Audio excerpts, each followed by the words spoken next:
नमस्कार, मैं हूं गुमान सिंह। आप देख रहे हैं नवो academy. No cut paste, no copy paste, only teaching. Class 7 का एक नया चैप्टर प्राकृतिक वनस्पति, नेचुरल वेजिटेशन एवं वन्य जीवन एंड वाइल्ड लाइफ। इस चैप्टर में हम प्रकृति में रहने वाले पेड़ पौधे, जानवरों के बारे में चर्चा करेंगे। कितने प्रकार की वनस्पति है, उनका विभाजन किस प्रकार से किया गया है, बारी बारी से हम इसको समझेंगे। बहुत अच्छा चैप्टर है, छोटा भी है, समझने लायक है। आपके जो बेसिक कंसेप्ट है वो वेजिटेशन की यहाँ से क्लियर हो सकते हैं यदि आपने इसको ढंग से समझा। मैं भी पूरी कोशिश करूंगा कि मैं आपको जो जानकारी है वो सटीक और सही दे पाऊं। चैप्टर की जो शुरुआत है वो हो रही है सलीमा नाम की लड़की से। सलीमा हिमाचल प्रदेश की ओर घूमने जा रही है और वहां पर जैसे जैसे वो आगे बढ़ती है हिमालय के अंदर, उसकी जो चढ़ाई होती है वो चढ़ती है, तब क्या होता है देखिए।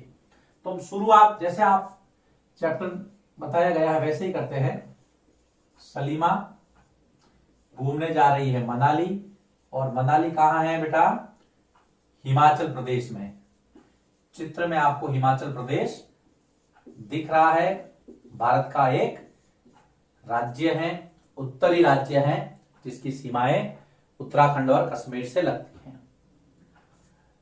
मनाली हिमाचल की सैर कर रही है। जैसे जैसे वो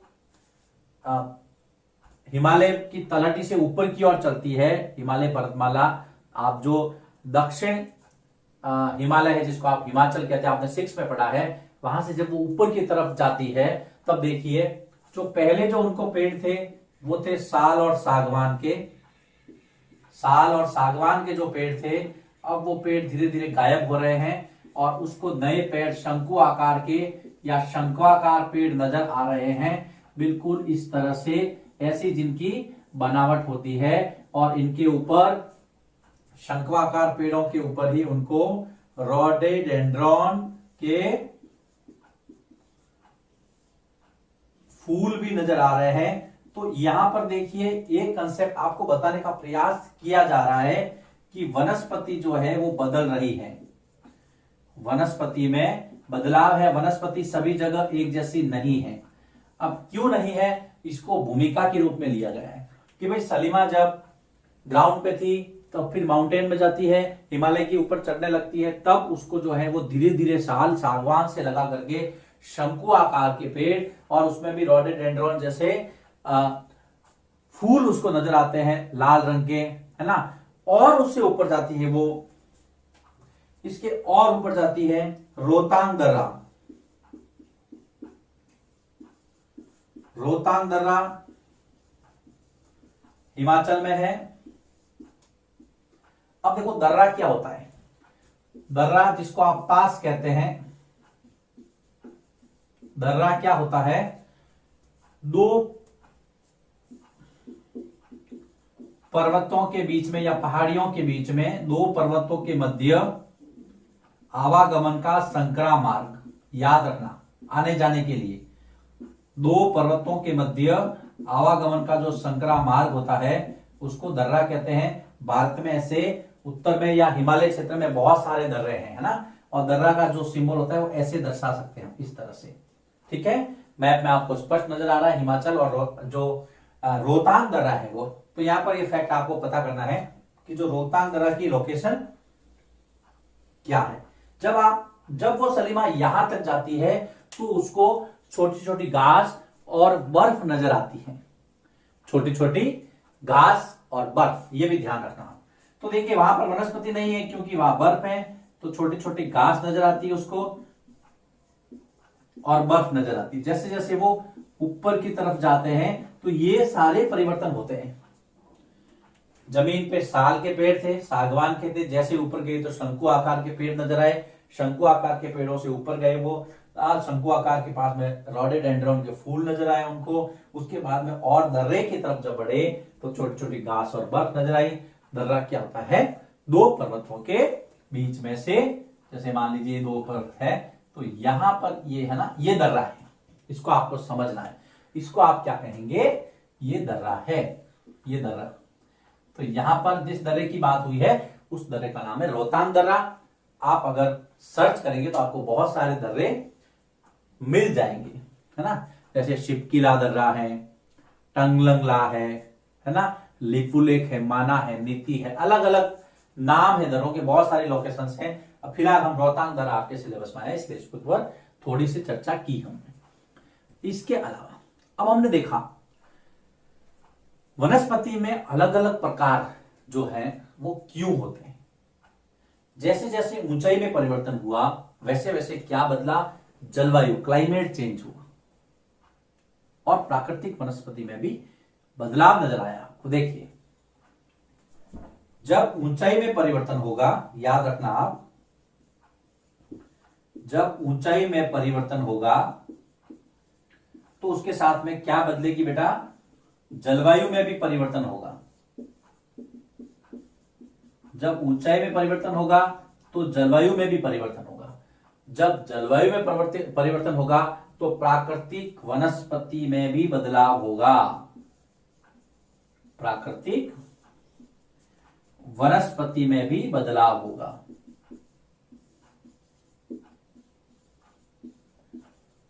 ये बातें आपको पता होनी चाहिए।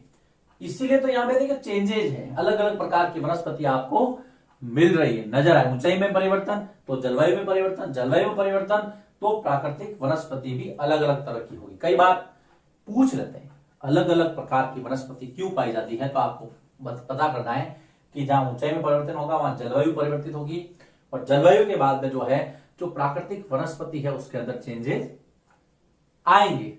अब प्राकृतिक वनस्पति जो है उसकी वृद्धि किन किन कारकों पर निर्भर करती है, ये प्रश्न कई बार आता है। प्राकृतिक वनस्पति की वृद्धि किन किन कारकों पर निर्भर करती है, जो बढ़ती है ना उसके अंदर जो ग्रोथ होती है वो तापमान पर, वर्षा पर। देखिए, एक तो तापमान, ठंडा या गर्म, उसके हिसाब से उसका बढ़ना होगा। वहां पर वर्षा कैसी, कम वर्षा है तो कम वनस्पति है, मध्यम है तो घास है, और ज्यादा है तो बड़े बड़े पेड़ होंगे। स्लोप कैसा है, ढाल, जिससे पानी का ठहराव कितना वहां पर हो सकता है। तापमान, वर्षा, ढाल, नमी, मॉइस्चर कितना है, नमी, मॉइस्चर, है ना। मिट्टी की परत की मोटाई, मिट्टी कितनी मोटी है, मिट्टी की जो लेयर है ऊपर वाली वो पतली है या मोटी है, उसके ऊपर भी वहां की वनस्पति, मिट्टी की परत की मोटाई। ये 5 कारक आपको पता रखने हैं। कई कई जगह 2 ही लिखते हैं, तापमान और नमी, लेकिन हम डिटेल में पढ़ रहे हैं तो तापमान, वर्षा, ढाल, नमी, मिट्टी की परत की मोटाई, ये पांचों जो है वो प्राकृतिक वनस्पति की वृद्धि के कारक है। इन कारणों के कारण प्राकृतिक वनस्पति अलग अलग जगह अलग अलग होती है। आप इनका भी वहां पे उदाहरण दे सकते हैं या दृष्टांत दे सकते हैं, या फिर इनका जिक्र कर सकते हैं कि प्राकृतिक वनस्पति अलग अलग क्यों होती है, क्योंकि ये चीजें हर जगह अलग अलग होती है। इसलिए ऊंचाई में परिवर्तन होता है, जलवायु परिवर्तन और प्राकृतिक वनस्पति में बदलाव होता है, हर जगह अलग अलग होती है। अब हम कुछ ऐसे जगह है, इसके अलावा जो वनस्पति देखिए, यदि आप प्राकृतिक वनस्पति के कारण पढ़े, उसके अलावा अलग अलग क्षेत्र पढ़ेंगे हम कि प्राकृतिक वनस्पतियां कहां कहां कैसी कैसी होती हैं। तो प्राकृतिक वनस्पति के प्रकार, सबसे पहले बहुत इंपॉर्टेंट प्रश्न है ये, प्राकृतिक वनस्पति के प्रकार। तो सबसे पहला है बेटा वन, फॉरेस्ट जिसको आप बोलते हैं, जहां पर अत्यधिक वर्षा होती है। अत्यधिक वर्षा वाले क्षेत्र, वहां पर घने वन होंगे। अत्यधिक वर्षा क्षेत्र, और यहां पर वन कैसे होंगे, घने वन होंगे, बहुत ज्यादा गहरे वन होंगे, जिसको हमने कहा है फॉरेस्ट एरिया। तो वन, यहाँ पे पर्याप्त वर्षा होगी, तापमान भी इसका पर्याप्त मिलेगा, तो वहां पर क्या होंगे, अत्यधिक वर्षा क्षेत्र, घने वन होंगे, और यहां पर तापमान भी पर्याप्त होता है। पेड़ को बढ़ने के लिए क्या चाहिए, ज्यादा सनलाइट चाहिए और ज्यादा बारिश चाहिए, बस खत्म हो गई बात। ये वो क्षेत्र है जहां पर, तो पहले प्रकार की जो वनस्पति उसको हमने वन नाम दिया है, फॉरेस्ट। दूसरा है घास स्थल, जिसको आप ग्रासलैंड्स भी कहते हैं।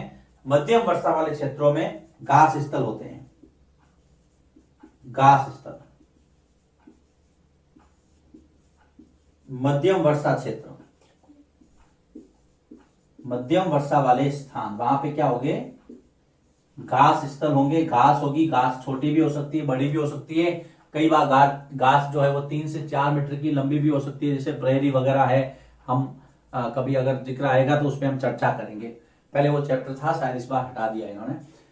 वन, घास स्थल, और तीसरा झाड़ियां।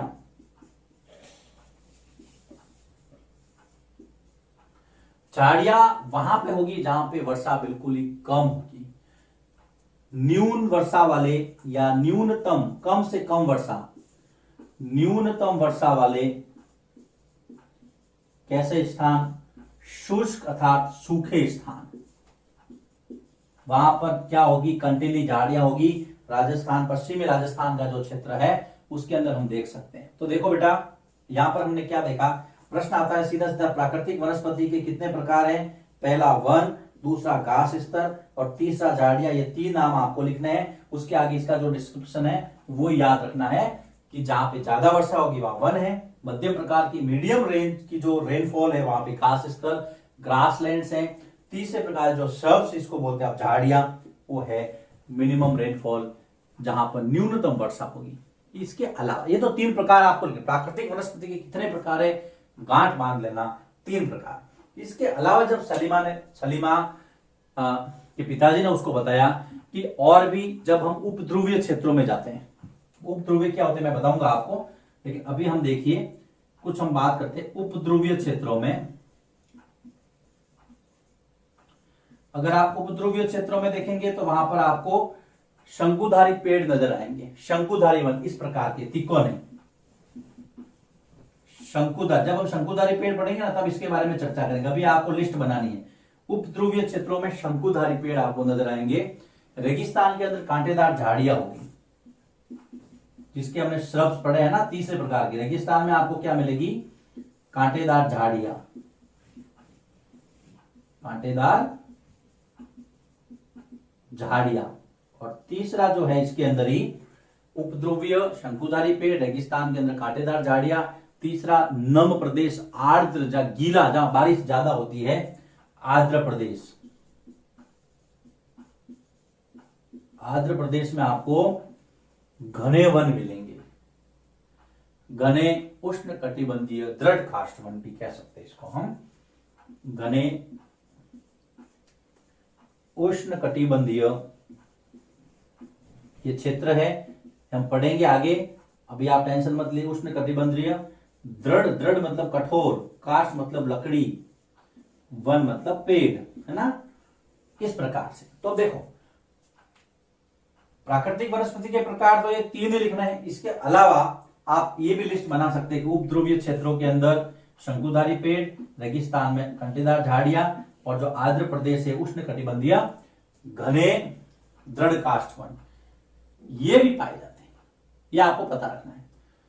अभी हमने इस चैप्टर की शुरुआत की है, शुरुआत सलीमा से हुई। प्राकृतिक वनस्पति के प्रकार देखिए, दर्रा क्या होता है ना। शुरुआत में ऐसे पेड़ मिलते हैं आपको, ऊपर जाते हैं शंकु आकार, ये शंकु आकार के हैं, कोणात्मक है ना, इस तरह से। यहाँ पे बर्फ गिरती है तो सीधा नीचे आ जाती है, ये इनकी विशेषता होती है, आगे पढ़ेंगे हम। प्राकृतिक वनस्पति की वृद्धि के ये कारक हमने बताए हैं। अगर खाली 2 कारक लिखे तो आप सबसे पहले तापमान लिख देना, दूसरा नमी लिख देना, लेकिन 5 लिखे तो ज्यादा अच्छा है। फिर ये दर्रे की परिभाषा आपको याद रखनी कि दर्रा होता क्या है कि 2 पर्वतीय क्षेत्रों के मध्य आवागमन का संकरा मार्ग होता है। रोहतांग दर्रा, हिमाचल प्रदेश, ये आपको पता रखना है। ठीक है बेटा, लिखिए इसको, फिर हम इसी वीडियो में इसी चैप्टर को आगे बढ़ाएंगे। अब हम आगे बढ़ते हैं और चर्चा करते हैं वनों पर। वन, फॉरेस्ट, प्राकृतिक वनस्पति का पहला प्रकार, और पहले में भी इसको हम देंगे पहला। वनों के प्रकारों में उष्ण कटिबंधीय सदाबहार वन, जिसको एवरग्रीन फॉरेस्ट भी कहते हैं आप, उसके बारे में हम चर्चा करेंगे। सबसे पहले देखिए, इनको वर्षा वन भी कहते हैं। इन्हें वर्षावन, वर्षावन भी कहते हैं। अब वर्षावन क्यों कहते हैं ये मैं बताऊंगा, क्योंकि जो इनकी जो स्थिति है वो उष्ण कटिबंधीय और जो उष्ण कटिबंधीय क्षेत्र है भूमध्य रेखा उसके आसपास, इनको वर्षावन भी कहते हैं। ये भूमध्य रेखा अर्थात इक्वेटर जो आप 6 में पढ़ चुके हैं, ये रही आपकी इक्वेटर 0 डिग्री, 0 डिग्री अक्षांश ये इक्वेटर है जिसको आप भूमध्य रेखा कहते हैं। इक्वेटर इक्वल, जो पृथ्वी को 2 भागों में बांटती है, बराबर भागों में इक्वल है, तो ये भूमध्य रेखा तथा उष्ण कटिबंधीय क्षेत्र में पाए जाते हैं। देखिए कटिबंध का मतलब होता है क्षेत्र, उष्ण कटिबंध क्षेत्र में पाए जाते हैं। उष्ण मतलब जहां पे गर्मी है, और आपको पता है बेटा कि भूमध्य रेखा का जो ये है, सूर्य की गर्मी देखो यहां पर सबसे ज्यादा पड़ती है, ये जो एरिया ना ये वाला, तो ये जो क्षेत्र है जो मैंने यहां पर इस तरह से कर्व किया है, ये उष्ण कटिबंधीय क्षेत्र है, 10 डिग्री उत्तर से 10 डिग्री दक्षिण। यहां पर ये जो वन है वो ज्यादा पाए जाते हैं, क्योंकि यहां पर देखिए वर्षा, वर्ष भर और जो तापमान है वो भी अच्छा रहता है। और पेड़ पौधों को पलने के लिए 2 चीजें चाहिए, भरपूर मात्रा में वर्षा हो, तापमान, सूर्य का प्रकाश भी मिले। तो भूमध्य रेखा और उष्ण कटिबंधीय क्षेत्रों में पाए जाते हैं। ये गर्म क्षेत्र है और यहां पर वर्ष भर बारिश होती है। ये गर्म क्षेत्र है क्योंकि सूर्य का ताप ज्यादा है, आपको पता है सूर्य की गर्मी ज्यादा पड़ती है, ये गर्म क्षेत्र है तथा यहां वर्ष पर्यंत अर्थात वर्ष तक, वर्ष पर्यंत, वर्ष भर बारिश होती है। तो पानी भी ज्यादा है, धूप भी ज्यादा है, तो डेवलपमेंट क्यों नहीं हो, इसलिए यहाँ के जो वन क्षेत्र है ना, इस क्षेत्र के बहुत हरे भरे हैं। कभी भी यहां पर मौसम शुष्क नहीं रहता, यहां मौसम शुष्क मतलब सूखा, यहां मौसम शुष्क नहीं रहता। और इसकी वजह से आगे चलिए, बहुत इंपॉर्टेंट फैक्ट आ रहा है, यहां मौसम शुष्क नहीं होता। ये वन, कौन से वन, जो भी ये वर्षा वन है, ये वन कभी भी अपनी सारी पत्तियां एक साथ नहीं गिराते, सारी पत्तियां एक साथ नहीं गिराते, इसलिए इन्हें सदाबहार वन कहा जाता है। बहुत बार प्रश्न आता है कि इनको सदाबहार, सदा मतलब हमेशा, बहार मतलब हरे भरे, इसलिए इन्हें सदाबहार वन कहते हैं। इस चीज को आपको ध्यान में रखना है। एवरग्रीन फॉरेस्ट क्यों कहते हैं इनको, क्योंकि यहाँ पे मौसम शुष्क नहीं रहता, वर्षा ज्यादा होती है, तापमान भी अच्छा है, तो ये जो पत्तियां कभी भी एक साथ नहीं, एक पेड़ के ऊपर बहुत सारी पत्तियां होती हैं, अनगिनत पत्ते होते हैं, इनको आप गिन नहीं सकते। उसमें से मान लीजिए 1% पत्ते गिर भी जाए तो क्या फर्क पड़ा, नजर ही नहीं आया। सारी की सारी पत्तियां गिरे अलग बात है, वो भी अलग टॉपिक आएगा, लेकिन यहां पर हम एवरग्रीन की बात कर रहे हैं। कभी कभी ये वन इतने घने होते हैं कि सूर्य का प्रकाश जमीन पर नहीं आ पाता। देखिए कभी कभी, कौन से, वर्षा वन, ध्यान रखना, कभी कभी ये वन इतने घने होते हैं, घने मतलब बिल्कुल झुरमुट, सनलाइट भी जमीन पे नहीं आ पाती। कभी कभी ये वन इतने घने होते हैं कि सूर्य का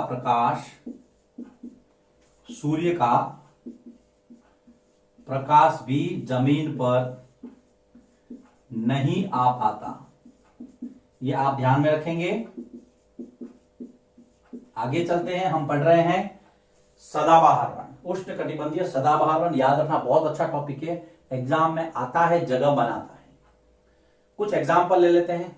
रोजवुड, आबनूस, महोगनी, इसके उदाहरण। उदाहरण कौन कौन से हैं? रोजवुड, आबनूस और महोगनी। कभी कभी एग्जाम में आ भी जाता है। इनमें से कौन सा पेड़ उष्णकटिबंधीय सदाबहार वन का उदाहरण है? आपको ये 3 नाम याद रखने, सिलेबस में दिए हैं। रोजवुड, आबनूस, महोगनी उष्णकटिबंधीय सदाबहार वन या वर्षा वन का एग्जाम्पल है। अगर मैं भारत की बात करूं तो उत्तर पूर्वी भारत में, नॉर्थ ईस्ट में, अंडमान निकोबार में जहां बारिश ज्यादा होती है भारत के अंदर, अंडमान निकोबार द्वीप समूह, उत्तर पूर्वी भारत। अगर भारत के अंदर मैं बात करूं तो ये वन कहां का है? नॉर्थ ईस्ट के अंदर, उत्तर पूर्वी भारत, और दूसरा अंडमान निकोबार, और वे सभी जगह जहां पर वर्षा बहुत ज्यादा होती है।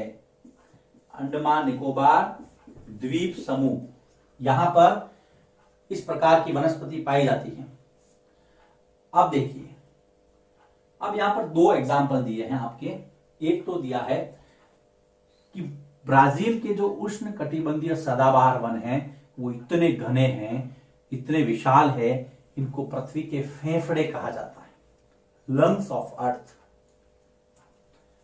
बहुत अच्छा ये है, मैं इसको यहां से थोड़ा रब कर देता हूं, इसको आपने समझ लिया होगा। पृथ्वी के फेफड़े किसको कहा जाता है? ब्राजील, दक्षिण अमेरिका का सबसे बड़ा देश। आपके पास एटलस होनी चाहिए, आप ज्योग्राफी पढ़ रहे हैं। ब्राजील दक्षिणी अमेरिकी महाद्वीप का सबसे बड़ा देश, और वहां के उष्ण कटिबंधीय सदाबहार वन या वर्षा वन, पृथ्वी के फेफड़े, ब्राजील के या ब्राजील स्थित उष्ण कटिबंधीय सदाबहार वन, याद रखना, उष्ण कटिबंधीय सदाबहार वन। बहुत घने हैं वे, इतने घने हैं, इतने विशाल है, इसकी विशालता के कारण इनको पृथ्वी के फेफड़े भी कहा जाता है। और फेफड़ों में ऑक्सीजन रहती है, जब ज्यादा वनस्पति होगी तो वो ज्यादा ऑक्सीजन रिलीज करेगी। ऐसे भी आप समझ सकते हैं, याद रखना, बहुत इंपॉर्टेंट फैक्ट है ये, पृथ्वी के फेफड़े। थोड़ी और बात कर लेते हैं। कभी सांप देखा है? अजगर, अजगर से बड़ा एनाकोंडा, याद रखना। ब्राजील के जो उष्ण कटिबंधीय सदाबहार वन पृथ्वी के फेफड़े कहलाते हैं, उसके बाद में हम एनाकोंडा, जो कि उष्ण कटिबंधीय सदाबहार वनों में ही रहते हैं क्योंकि घने होते हैं, तो एनाकोंडा विश्व का सबसे बड़ा सांप, याद रखना। इसको भी मैं रब कर देता हूं। यस, एनाकोंडा विश्व का सबसे बड़ा सांप, याद रखना। बहुत बड़ा होता है, और आप अगर YouTube पे सर्च करेंगे एनाकोंडा के बारे में आपको बहुत सारी जानकारी मिल जाएगी। उष्ण कटिबंधीय सदाबहार वनों में रहता है, बहुत बड़ा होता है, मगर जैसे बड़े जानवर को भी खा सकता है, याद रखना। मगरमच्छ जो होता है ना, मगर को भी खा सकता है, आपको भी खा सकता है। चलिए, कोई बात नहीं। ये है बेटा यहां पे सबसे पहला उष्ण कटिबंधीय सदाबहार वन, एवरग्रीन फॉरेस्ट। इनको हम वर्षा वन भी कहते हैं क्योंकि बारिश ज्यादा होती है, वहां पर ये पनपते हैं। ये भूमध्य रेखा और उष्ण कटिबंधीय क्षेत्रों में, मैंने आपको ग्लोब में बताया था, तो मैंने रब कर दिया, आप मिटाना मत, आपको ढंग से इसको बनाना है। ये गर्म क्षेत्र होते हैं, यहाँ पूरे साल भर बारिश होती है, ध्यान रखना, इसलिए यहाँ का मौसम कभी सूखा शुष्क नहीं रहता है। ये वन कभी भी अपनी सारी पत्तियां एक साथ नहीं गिराते, इसलिए इनको सदाबहार, हमेशा हरे भरे रहने वाले वन कहे जाते हैं। कभी कभी ये वन इतने घने होते हैं, सनलाइट जमीन पर नहीं आ पाती है, वितान बिल्कुल घनी होती है, ऊपर छत सी बन जाती है। एग्जाम्पल, रोजवुड, आबनूस, महोगनी। भारत में उत्तर पूर्वी भारत, अंडमान निकोबार द्वीप समूह, और वे सारे स्थान जहां पे बारिश बहुत ज्यादा होती है। पृथ्वी के फेफड़े और एनाकोंडा दोनों आपको पता रखना है। ये है इस चैप्टर का पहला वीडियो। इसके बाद में हम बात करेंगे उष्ण कटिबंधीय पर्णपाती वन। लिखिए इसको, फिर मैं आगे बढ़ाता हूं।